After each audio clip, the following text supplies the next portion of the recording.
Deep in the dense jungles of northern Thailand, hidden among the hills where the mist never lifts and the trees whisper ancient secrets, lives a people so elusive they were once believed to be spirits.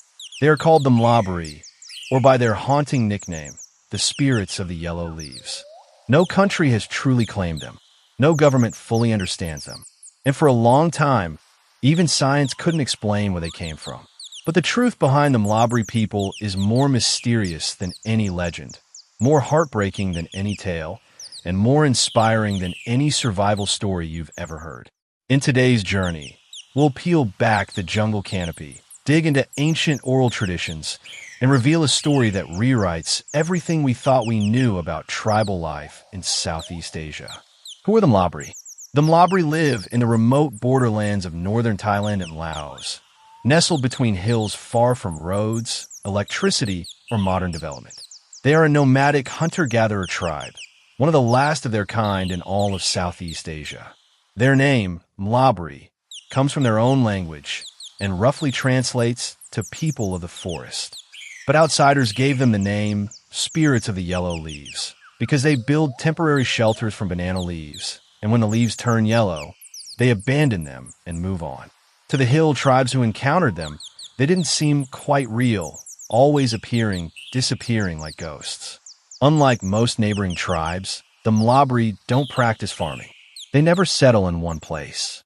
They survive purely off what the forest gives, hunting wild pigs, birds, and monkeys, gathering fruits, roots, and honey, making clothing from tree bark.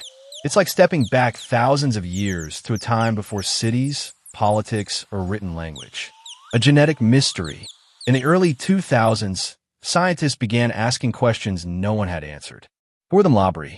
Where did they come from? How long have they lived this way? DNA testing shocked researchers. The entire Mlabri population, around 400 people, appeared to descend from just 2 individuals. Yes, you heard that right. 2 ancestors possibly as recent as 500 to 800 years ago. Their genetic diversity is the lowest ever recorded in a human population. This is what's called a genetic bottleneck, like trying to recreate an entire rainforest from just 2 seeds. Imagine taking all of humanity and rewinding it to a single couple living in a forest. That's the genetic story of the Mlabri. But here's where it gets weird. Their genes closely match agricultural hill tribes like the Hmong and Tin Prey, rather than other hunter-gatherer groups. So if their ancestors were farmers, how did they become hunter-gatherers again? A civilization in reverse? Anthropologists now believe the Mlabri are not an ancient leftover from a forgotten age, but instead a modern society that chose to return to the wild. Let that sink in. While most of the world was racing towards skyscrapers and smartphones, the Mlabri may have walked backward from farming and village life into the trees and shadows. Their ancestors may have fled from war, persecution, or famine and found sanctuary in the forest. Over generations, they forgot how to farm and relearned how to listen to the jungle. It's a reverse story of civilization, one that makes us question everything we think about progress. Life in the forest. Life for the Mlabri is beautifully simple and incredibly hard. They own almost nothing. No homes, no land, no stored food. Everything is today. They follow the seasons, the fruiting of trees, and the movement of animals. They don't worry about the future. They live in rhythm with the forest. The forest feeds us. If we take too much, it will leave us hungry. So we take little and move on. There's a kind of wisdom in their way, a quiet knowledge the modern world has forgotten, the modern threat. But today, the forest is shrinking. Roads have come, missionaries have come, loggers have come, and with them, diseases, alcohol, religion, and politics. Many Mlabri have been pressured to settle, to learn farming again, or even convert to new religions. Some now live in government-built homes.